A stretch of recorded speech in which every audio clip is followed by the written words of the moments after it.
Kerala state service pensioners union Melarkode unit convention സംഘടിപ്പിച്ചു.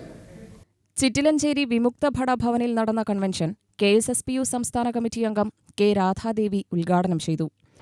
ആദ്യം unit സമ്മേളനം.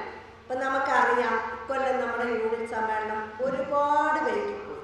കുറച്ച് ജൂലൈ 31 മുന്നേ നമ്മൾ നടത്തണേ എങ്കിലും നമ്മളുടെ സംസ്ഥാന സമ്മേളനം ജൂൺ മാസത്തിലാണ് നടത്തപ്പെട്ടത്. ജൂൺ അവസാനം സംസ്ഥാന സമ്മേളനം കഴിഞ്ഞിട്ട് വേണമായിരുന്നു ആ പ്രമേയങ്ങളെക്കുറിച്ചും അതിൻ്റെ ചർച്ച സംസ്ഥാന കമ്മിറ്റി കൂടി പ്രവർത്തന പരിപാടികൾ ആസൂത്രണം ചെയ്തിട്ട് അതാണ് യൂണിറ്റ് കൺവെൻഷനിൽ അവതരിപ്പിക്കുകയും ആക്ച്വലി ഇതൊരു പ്രവർത്തക കൺവെൻഷനാണ്. ഇപ്പം ഇന്നിവിടെ വന്നവരെല്ലാം യൂണിയൻ്റെ സജീവ പ്രവർത്തകരാണ്.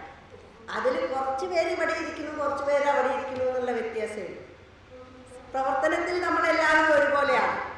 യൂണിറ്റാണ് ഒരു പ്രവർത്തനത്തിൻ്റെ അടിസ്ഥാന ഘടകം. എല്ലാ പ്രവർത്തനങ്ങളും നടക്കുന്നത് യൂണിറ്റിലാണ്. അതിനെ ക്രോഡീകരിക്കലും അതിനെ പ്രക്ഷോഭ പരിപാടികളിലേക്ക് നയിക്കലും മാത്രമാണ് ബ്ലോക്കിൻ്റെയും ജില്ലയുടെയും സംസ്ഥാനത്തിൻ്റെയും ഒക്കെ കടമ. അപ്പോൾ യൂണിറ്റിലാണ് യഥാർത്ഥത്തിൽ ആദ്യത്തെ പ്രവർത്തനം എന്ന് പറയുന്നത് തന്നെ നമ്മുടെ മെമ്പർഷിപ്പ് വർക്കാണ്. Unit president V. മധുസൂദനൻ അധ്യക്ഷനായി. പുതിയ മെമ്പർമാർക്ക് മെമ്പർഷിപ്പ് വിതരണവും പരിചയപ്പെടുത്തലും നടന്നു. KSSPU ജില്ലാ കമ്മിറ്റി അംഗം K. Chandran, Nenmara block president PG. Narayanan Nair, Melarcode unit രക്ഷാധികാരി R. ഹരിദാസ് എന്നിവർ പ്രസംഗിച്ചു. Unit vice president S. Abdul Salam Haji അനുശോചന പ്രസംഗം നടത്തി. Secretary A. സ്വാമിനാഥൻ സ്വാഗതവും unit vice president V. Kuttikrishnan നന്ദിയും പറഞ്ഞു. UTV news, Palakkad.